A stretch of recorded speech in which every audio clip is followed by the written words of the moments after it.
a vida sexual não vai bem, libido em baixa, falta de conexão, sentimentos como, eu não me sinto atraente, é uma realidade comum e é inevitável a distância entre o casal ficar cada vez maior. Agora, como é que a gente muda essa situação? Por onde começar? Nós convidamos a sexóloga e terapeuta familiar, a Sara Martins, que está aqui com a gente hoje, para nos ajudar, né, Sara? Obrigada por ter vindo, viu? Eu que agradeço sempre, Mônica, o convite. Quais são os fatores, né, que levam a esse distanciamento, essa falta de interesse pela vida sexual?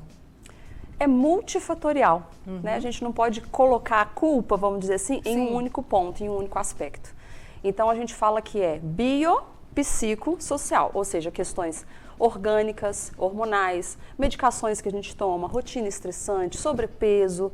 A gente tem também as questões psicológicas e emocionais, né? A gente tem também toda a parte social da cultura e também da relação, porque os fatores da relação do casal vão afetar também a vida sexual. Eu falo que se não tem intimidade na vida, como é que eu vou ter intimidade na cama? Não tem jeito, né? Exatamente. Quando a admiração quebra, vai embora, isso também interfere? Muito, principalmente para as mulheres.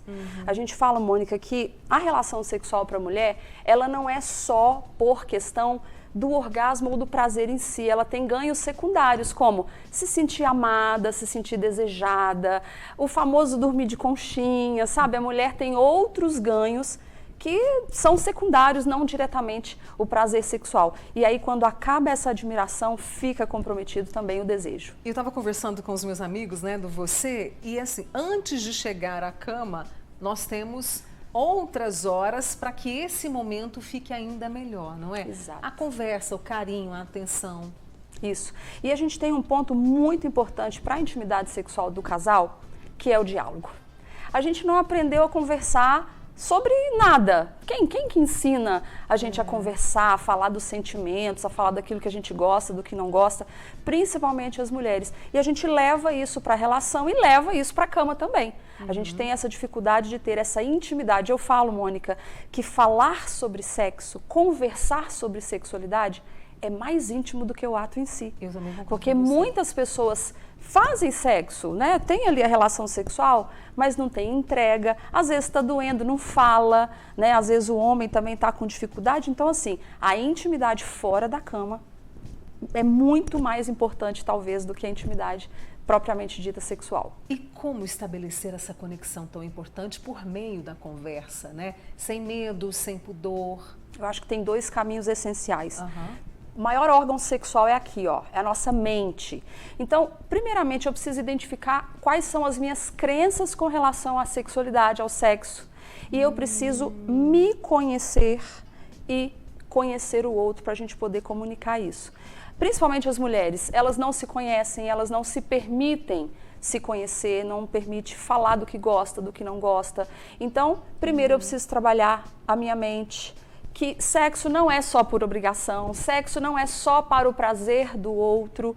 A mulher também tem esse direito e eu acho que começa por aí. Trabalhar a minha mente, o que realmente eu gosto e não gosto, eu preciso me conhecer para depois eu conseguir comunicar isso para o outro. É um exercício diário, não é? Diário. Você tem que chamar a pessoa e vamos, abre o coração, né? E tem um caminho um pouquinho antes desse abrir o coração com palavras, que é, na própria intimidade, o casal se conduzir. O que eu gosto, o que eu não preciso falar, porque tem gente que tem essa dificuldade de falar mesmo, de se expressar. Então, por que não conduzir? É assim que eu gosto. Ou até mesmo aquilo que a gente chama de uma linguagem não verbal. Eu posso ir aos pouquinhos. E outra, começa a conversar sobre outras coisas. Sabe aquele casal que chega, já vai para o celular, um já vai para o quarto, não conversa, não dialoga. Então, assim, antes de falar sobre sexualidade, aumenta essa intimidade em outras áreas primeiro, conversa sobre outras coisas. Nossa, eu imagino que a relação fica tão bonita, Fica né? assim. Deixa eu trazer aqui as minhas amigas, né? Por exemplo, a Tati, lá de Monte Carmelo. Ela perdeu a vontade de fazer sexo há mais de um ano. Tem a ver com isso? Por que será que ela perdeu? Olha, como ela está falando de aproximadamente um ano, o que a gente precisa investigar? O que aconteceu um ano e meio, 2 anos atrás? Será que foi alguma mudança de ciclo vital? Será que está entrando na menopausa? Como é que estão os hormônios? Aconteceu algo na relação que está prejudicando esse vínculo?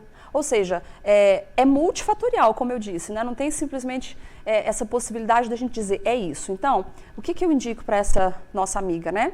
Ela precisa ou buscar um profissional ou ela mesma já começa a entender o que é que mudou na minha vida. Porque se é de um ano para cá, é situacional, algo aconteceu que está dificultando esse desejo e esse prazer.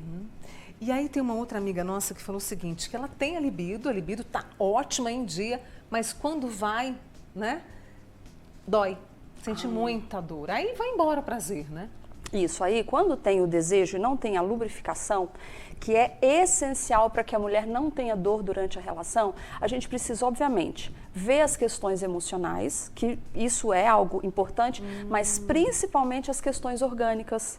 Como que está toda a parte orgânica. A gente estava falando ali no intervalo a questão aí das mulheres na menopausa. A gente tem, por exemplo, a baixa do estrogênio e da testosterona, que dificulta também a lubrificação, aí gera secura vaginal, gera dor. E é importante a gente perceber que dor é um reforço negativo.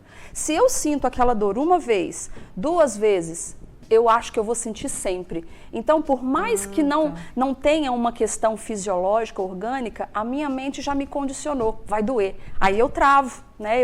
O meu corpo se fecha e aí pode ter dor também. E essa questão da mulher na menopausa isso interfere muito, né? Porque é uma confusão dos hormônios e uma confusão de sentimentos. Isso, afeta toda a vida da mulher, principalmente o emocional. Porque tem essas questões culturais. Agora eu não sou mais reprodutiva. Não sou mais bonita? Não sou mais bonita, minha pele já não é mais a mesma, meu corpo já mudou porque veio aí de repente os filhos. Mas essa parte emocional, ela é também muito cultural. Antigamente era assim, né? As mulheres ali, 50, 60, já eram vovozinhas. Gente, hoje a população rejuvenesceu, né? As mulheres na menopausa, elas estão cada vez mais lindas, né? Mais exuberantes, se cuidando. Então, não tem que ser assim. Eu acho que a principal informação para as mulheres hoje é que não tem que ser assim. Essa conversa continua com esta convidada queridíssima, a Sara Martins, que é terapeuta familiar e também sexóloga. Já já eu trago as suas dúvidas para ela também, tá? Faz um cafezinho aí, porque essa conversa é boa demais. O sexo já não é mais o mesmo? Como melhorar a vida sexual? É sobre isso a nossa conversa hoje, atendendo a um pedido seu. E a Sara Martins, que é terapeuta familiar e sexóloga, tá aqui com a gente hoje. Muitas pessoas participando. Deixa eu trazer a minha amiga Adriana. Ela falou que está na menopausa e tem diabetes. E aí prejudica muito na relação sexual e me parece que o marido não consegue compreender. E ele sempre fala, você não gosta mais de mim. Fala que ela não é mais a mesma mulher. O que ela pode fazer? Nesse caso, nós temos 2 questões muito importantes, a menopausa e a diabetes, porque a própria medicação e a própria diabetes também altera muito, né, as questões sexuais. Agora, nesse caso, vamos falar de algo prático. Ela precisa ter, por exemplo, na médica, no médico ginecologista, alguém que acompanha, um aliado, porque esse marido precisa de informação. Olha só o que está na mente, né, desse marido. Ela não gosta mais de mim. Certamente, ele não compreende a fundo o que está acontecendo com ela. Então, em primeiro lugar, eu acredito que ela pode sim chamar esse marido para ir com ela numa consulta, ter nesse médico um aliado que traga informação. Olha, a falta de informação gerando problemas no casamento. E tem uma outra questão, que não estou dizendo que é o caso da nossa amiga, hein? Mas tem muitas mulheres que jogam toda a culpa na menopausa. Mas como que era a vida antes? Como é que era a vida sexual antes? Tudo isso importa. Então não é porque chegou na menopausa que também a menopausa é a causa de tudo, não. E a gente tem recurso, atividade física, isso, né? A reposição hormonal exatamente. Também, né? Ela precisa... Outra coisa, Mônica, ela precisa conversar com o médico dela sobre a questão sexual. Infelizmente, não são todos, mas a maioria não pergunta sobre a vida sexual. Por vergonha. Isso, eles não foram... Não se estuda sexualidade na faculdade, né? Então, é importante você que está passando por dificuldades, você tome a iniciativa de conversar com o seu médico. Fala, doutor, eu estou tendo problemas nessa área, porque pode ser que o médico não pergunta. E aí você pode falar, você tem todo o direito de perguntar. Isso. Uma história me chamou muito a atenção aqui de uma amiga que sofreu abuso na infância. O marido sabe disso e tem alguns toques, né, ali durante o momento deles. que a faz lembrar sobre esse abuso, né? E ela não consegue contar isso para ele e aí o sexo acaba perdendo um pouco a graça. Isso, ela não precisa contar para ele, mas ela precisa contar para alguém que pode ajudá-la. O trauma sexual que acontece em qualquer fase da vida, mas principalmente na infância, na adolescência, que é a descoberta da sexualidade, né? Quando o adolescente está ali, talvez a flor da pele, esse trauma ele acompanha a vida toda, mas não tem que ser assim. Existe ajuda, ela precisa conversar com alguém que possa ajudá-la. Talvez conversar com o marido não seja agora a melhor opção, mas ela pode sim conversar com alguém que pode ajudá-la. Dar ferramentas e recursos para que ela possa tirar isso da mente é complicado, mas lidar Tratar com o trauma. Tratar o trauma. Trazer uma ressignificação para que ela possa desassociar os toques do marido ou qualquer situação com o trauma que aconteceu, né? Que são os gatilhos. Eu tenho duas amigas aqui, uma de 59, que não pode fazer reposição e queria saber se tem algum medicamento natural que possa ajudar na libido. E uma com 60, o companheiro faz de tudo para animá-la, mas ela fica tão triste em saber que não é a mesma mulher, não sente mais vontade de nada, aí o relacionamento fica prejudicado. Aí a gente volta naquela questão. O sexo primeiro começa na mente, na saúde mental. Agora, tem algumas alternativas? Sim, eu não vou falar aqui, porque eu também não vou prescrever assim nada para as pessoas. Claro. Mas olha, o seu médico, o seu ginecologista, se você conversar com ele e falar que está tendo dificuldade nessa área, porque lembra, nem todos perguntam, eles podem prescrever aquilo que a gente chama de off-label, né? Que são vitaminas, que são até mesmo chás, né, pós ali, energéticos, que podem melhorar e muito. Então, o seu médico é que vai dizer para você o que vai ser melhor, no caso da pessoa não poder fazer a reposição hormonal. Olha só a questão de conversar. Como dizer que não quero sexo oral toda vez? Dizendo. Mas aí é aquilo, né, Mônica? É onde a gente começa a estreitar o laço da relação fora da cama, minha amiga. Estreita essa relação com a sua parceria fora da cama, porque outra coisa, sabe o que eu gosto, Mônica, de prescrever para os casais na terapia de casal? O dia de conversar sobre. Hoje nós vamos conversar sobre a nossa relação como um todo. Vamos falar também sobre a sexualidade?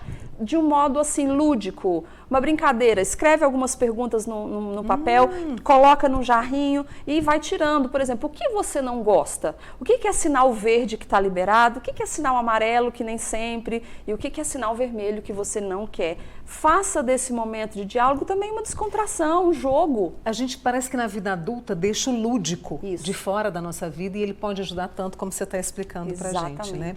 Aí tem uma amiga que falou o seguinte, tenho 40 anos e não faço sexo por opção. Agora tem 1 ano que eu estou num relacionamento com uma pessoa, mas ela sente muita dor em relação à penetração. O que ela deve fazer? Eita! Olha, sempre quando tem dor, gente, a primeira coisa que nós precisamos fazer é uma avaliação clínica, até mesmo uma avaliação com uma fisioterapeuta pélvica, mas tem que ter especialidade em fisioterapia pélvica. Por quê? Porque a gente tem sim as questões emocionais, mas a gente tem também questões orgânicas. A falta de lubrificação, aquilo que a gente já falou, os hormônios alterados que prejudicam a lubrificação, mas tem também, Mônica, o que a gente chama de vaginismo, ou os transtornos aí de dor genital, pélvica, de penetração, que é a mulher que não consegue relaxar a musculatura, mas é inconsciente. Não é porque ela quer, é um movimento involuntário, que nesse caso, quando é o vaginismo, aí a gente tem uma incidência maior de questões emocionais. O medo, os tabus, questões religiosas. O que essa mulher cresceu ouvindo? E outra coisa, Mônica, ela consegue receber? Porque a mulher que só faz pelo outro, olha como que o ato sexual ele é simbólico. Ela vai receber. Eu gosto muito de trabalhar isso também, tá? Será que ela se permite? Será que ela se abre para receber? Será que ela está aberta, de fato, para essa relação? Então é importante pensar sobre isso. Ponto de reflexão. Tem uma amiga, Eugênia, ela colocou aqui o seguinte, que o sexo começa em nós mesmas. Né? Principalmente para nós que estamos na menopausa e nos questionamos e julgamos tanto. Ela falou, começa no banho, no perfume, numa lingerie, na admiração um pelo outro, né? Ela falou que está com 54, na menopausa e numa intimidade única com o marido dela. Exatamente. É um cuidado que começa em nós, mas que começa no homem também. Exatamente. Começa em mim e depois vai para a relação. Isso que ela está trazendo, gente, sabe aquele básico que a gente esquece? É o autocuidado. Principalmente a dona de casa, aquela que está exausta, que tem várias atividades, ela cuida de tudo e de todos. Quem cuida dela? Entende? Então, eu preciso cuidar de mim, você precisa cuidar de você, assim como a gente cuida do outro. Né? Até tem uma passagem bíblica, que é o livro sagrado dos cristãos, que Jesus fala, amar o próximo como? Não é acima, é como. Então, você precisa se amar, precisa se cuidar. Foi uma conversa tão boa, mas tão boa, que eu vou até reforçar o convite para você voltar, para que a gente possa falar disso como a gente está falando aqui agora, numa boa, tranquilos, né? E esclarecendo e abrindo uma janela para esse que é um pilar da vida. Posso contar com você em outras oportunidades, Sempre, Mônica, né? Eu amo estar com vocês e com o seu público, trazendo informação. E olha, tem muita gente aqui falando de reposição hormonal, de libido. Pode ficar tranquila que a gente vai trazendo esses temas aqui no Você. Sara, muito obrigada. Obrigada, querida. Obrigada, volte sempre, um bom retorno, tá? Tchau, tchau. A Sara Martins, que é terapeuta familiar e também sexóloga, veio lá de Coromandel para conversar com a gente. Por isso, um grande abraço aos amigos de Coromandel, tá?